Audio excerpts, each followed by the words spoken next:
नमस्कार, राज की बात में आपका स्वागत है।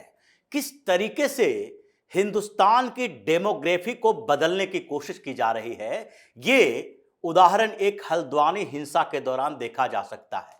अलग अलग क्षेत्रों में मुसलमानों को लाकर बसाया जा रहा है।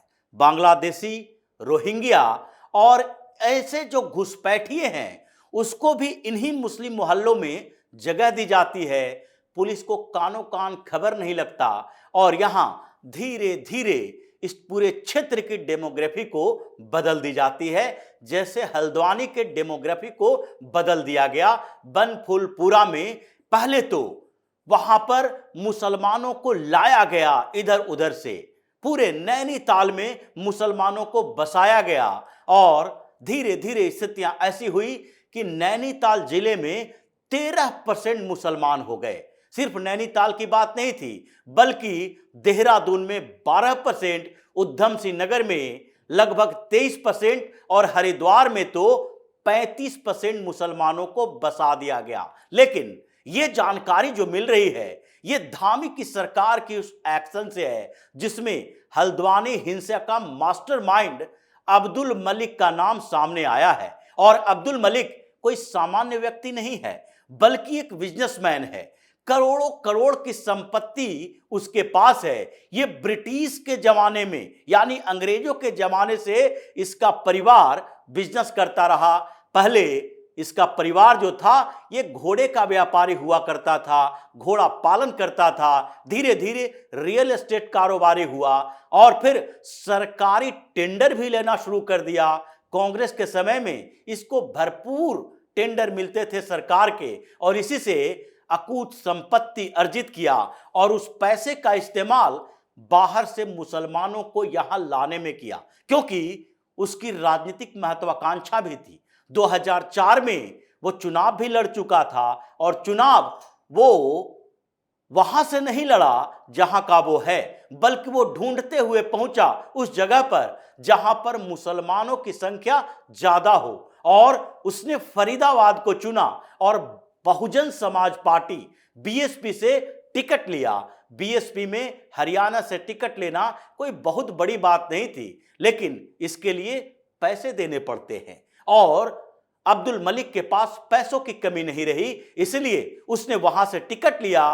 क्योंकि फरीदाबाद में उस समय उस लोकसभा क्षेत्र के अंतर्गत मेवात का पूरा रीजन भी आता था, जिसमें मुसलमान कितने हैं इसकी जानकारी तो सबके पास है। मेवात के मुसलमान फेमस है इस बात के लिए कि वो कब दंगा करेगा, कब हिंसा फैलाएगा, कब तांडव करेगा। इसका उदाहरण कुछ समय पहले भी दिखाई पड़ा, जब मेवात के मुसलमानों ने एक बार नहीं कई बार तांडव मचाया है। गुरुग्राम तक उसकी पहुंच हो जाती थी। लेकिन ये अब्दुल मलिक जो चुनाव लड़ रहा था 2004 में, फरीदाबाद से हार गया, लेकिन फिर भी उसकी महत्वाकांक्षा यही थी कि कैसे जहां पर हम रह रहे हैं, यानी उत्तराखंड के अंदर बाहर से मुसलमानों को लाकर बसाओ, उनको कुछ न कुछ बेनिफिट दो और अपने पक्ष में लाओ, ताकि आगे उसकी जो राजनीतिक महत्वाकांक्षा है वो पूरा हो सके, वो नेगोशिएबल हो सके, किसी पार्टी के साथ नेगोशिएट कर सके और कह सके देखिए हरिद्वार में 35% मुसलमान हैं और उसमें हमारी पैठ है, क्योंकि लगातार वो उत्तराखंड के मुसलमानों के लिए अलग अलग जगह पर काम करता रहा। जब रेलवे स्टेशन की बात हुई, जहां पर जमीन पर अवैध कब्जा करके लगभग 400 परिवार बसा हुआ था, वहां पर रेलवे ने केस किया और फिर हाई कोर्ट से आदेश मिल गया कि इन लोगों का अवैध अतिक्रमण हटाओ। वो सारे के सारे मुस्लिम फैमिली था, जो कि माना जाता है कि सालों तक वहां पर लाला कर बसाया गया था, एक दूसरे के पास पास। पहले 2, 4, 10 घरों से शुरू हुआ और 400 घर मुसलमानों ने बना लिया वहां पर अवैध तरीके से।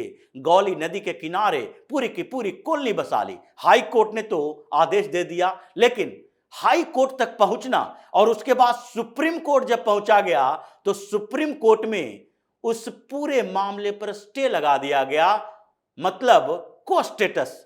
यथास्थिति बनाए रखने के लिए सरकार को कहा गया और यह भी कहा गया इन लोगों को मुआवजे पर सोचना पड़ेगा क्योंकि ये लंबे समय तक यहां रह रहे हैं। बल्कि जब हाईकोर्ट में मामला चला था तो वहां पर वो कहा गया था कि ये जो अवैध अतिक्रमण है इसमें रेलवे के अधिकारियों की भी कोई भूमिका हो सकती है। इन लोगों ने भी पैसे लेकर उन लोगों को बसाया है, इसलिए उसके खिलाफ भी एक्शन होना चाहिए। लेकिन सुप्रीम कोर्ट तो सुप्रीम कोर्ट है, वहां पर इन लोगों को राहत मिली। और उससे भी बड़ी बात थी कि क्या वो 400 परिवार जो था वो उत्तराखंड से चलता हुआ दिल्ली तक ये कोर्ट कचहरी का सफर पूरा कर पाता? नहीं कर पाता, क्योंकि उसके पास इतनी बड़ी लीगल टीम नहीं थी।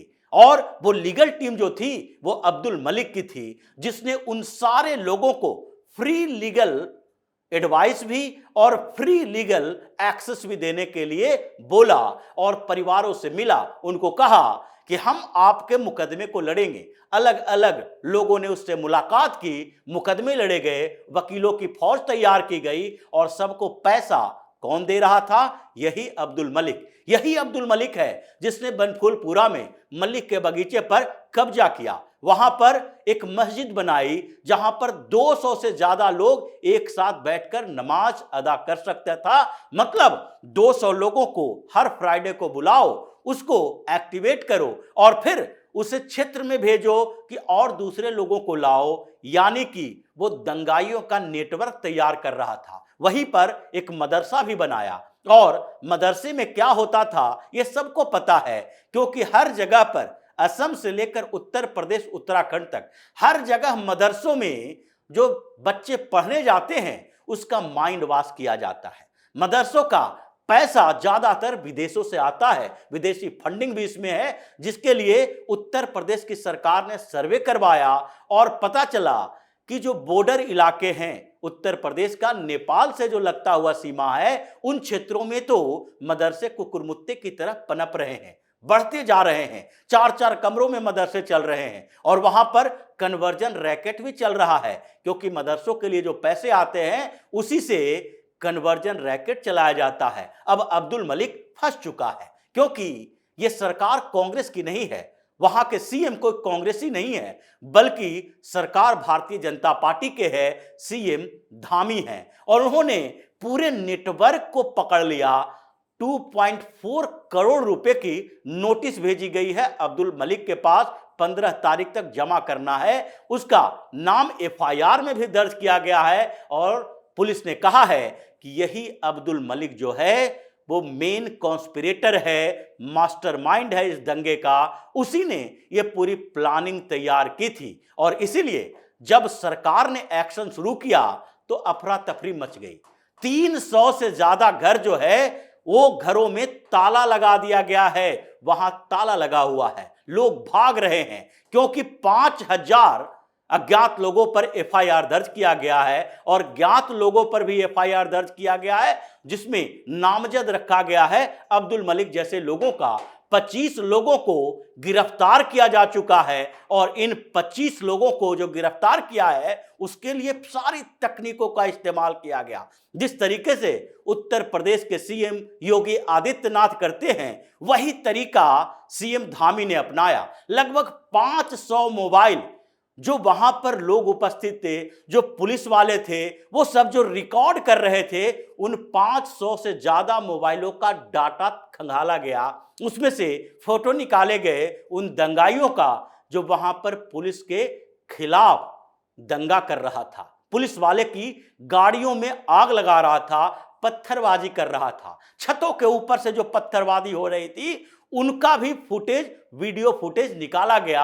उसके साथ ही लगभग 80 से 100 के बीच सीसीटीवी फुटेज निकाले गए, जिसमें से यह देखा गया कि अलग अलग मोहल्लों में, इलाकों में जो लोग भाग रहा था, जो इकट्ठा हो रहा था, जो आगजनी में शामिल था, उन लोगों की लिस्ट तैयार की गई। ये 5000 जो लोगों का नाम दिया गया है एफआईआर में, वो वही सब लोग हैं। और आज स्थिति यह है कि उस पूरे क्षेत्र में 300 से ज्यादा घरों पर ताला लटका हुआ है, सब भाग गया है। लेकिन फिर भी धामी चुप बैठे हुए नहीं है। धामी ने क्या किया, उस क्षेत्र में ही एक पुलिस चौकी बनाने का ऐलान कर दिया कि तत्काल यहां पर पुलिस चौकी बनाओ, और 25 से ज्यादा टीमें बनाई गई है कि जहां जहां ये दंगाई हैं वहां से खींच कर पकड़ कर लाओ। और यही नहीं, जिन जिन जिलों में, जैसे हरिद्वार में, जैसे नैनीताल में, उधम सिंह नगर में और देहरादून में मुसलमानों की जनसंख्या जो बढ़ रही है, वहां सब जगह पर सर्वे करवाओ। ये कौन लोग हैं जो आकर यहां बस रहे हैं और पूरे डेमोग्राफी को चेंज करने की कोशिश कर रहा है। उत्तराखंड का देवभूमि को विधर्मियों की जगह बनाने की कोशिश कर रहा है। ये प्लानिंग को फेल करना है और इसलिए सारे लोगों का रजिस्टर में नाम दर्ज होगा, एनपीआर होगा और फिर एनआरसी भी लाया जाएगा। साथ ही उसके अलावा जो काम वहां किया जाएगा वो पुलिस स्टेशन करेगी। वहां पुलिस वाले घर घर जाकर ये तलाशी लेंगे, पता करेंगे कि तुम्हारे घर में जो लोग रह रहा है वो लोग कितने लोग हैं, कब से वहां रह रहा है, कितना समय हुआ है और वो मूल तौर पर आया कहां से है, हिंदुस्तान से ही है या फिर म्यांमार से भागकर रोहिंग्या है या फिर बांग्लादेश का घुसपैठिया है। ये सब लोगों की तलाशी की जा रही है। लेकिन इस बीच धामी ने जिस तरीके से एक्शन लिया है, पूरे के पूरे ये नेटवर्क प्रभावित हुआ है और ये चिल्ला रहे हैं कि अब हमारे खिलाफ कार्रवाई की जा रही है, मतलब मुसलमानों के खिलाफ कार्रवाई की जा रही है। लेकिन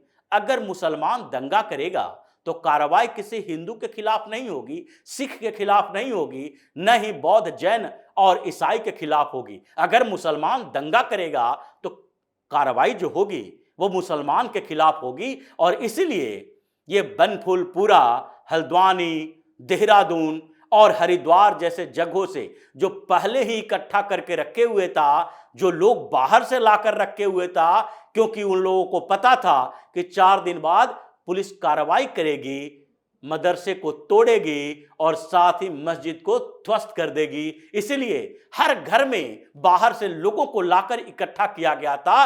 फिनांस कौन कर रहा था? यही अब्दुल मलिक, जो पैसे इकट्ठा करके इन लोगों को फंड दे रहा था। अब इन सारे लोगों के ऊपर एक्शन शुरू हो चुका है और इसलिए धामी ने जिस तरीके की कार्रवाई की है, यह सिर्फ उत्तराखंड के लिए नहीं बल्कि उत्तर प्रदेश के बाद एक और ऐसा स्टेट बना है जहां पर इन कार्रवाइयों की नजीर पेश की गई है, जो उदाहरण बना है कि अब अगर इस तरह के दंगे फसाद होते हैं तो फिर वहां भी ऐसी ही कार्रवाई की जाएगी जैसे धामी कर रहे हैं। अब इन जिहादियों में, दंगाइयों में दहशत का माहौल है।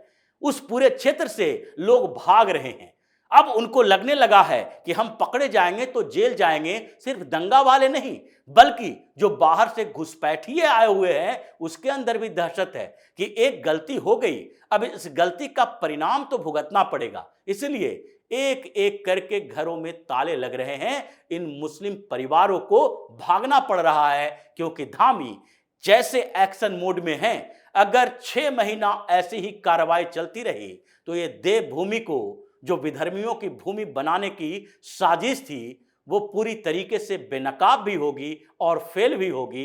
क्योंकि अब वहां पर हरिद्वार में 35% मुसलमान तो नहीं रह पाएगा, उसे भागना ही पड़ेगा क्योंकि वो घुसपैठिए हैं। तो इसी तरह की खबरों के साथ फिर से हाजिर होंगे। तब तक के लिए बने रहिए हमारे साथ और देते रहिए हमें सहयोग, ताकि इसी तरह की खबर हम आपके लाते रहें।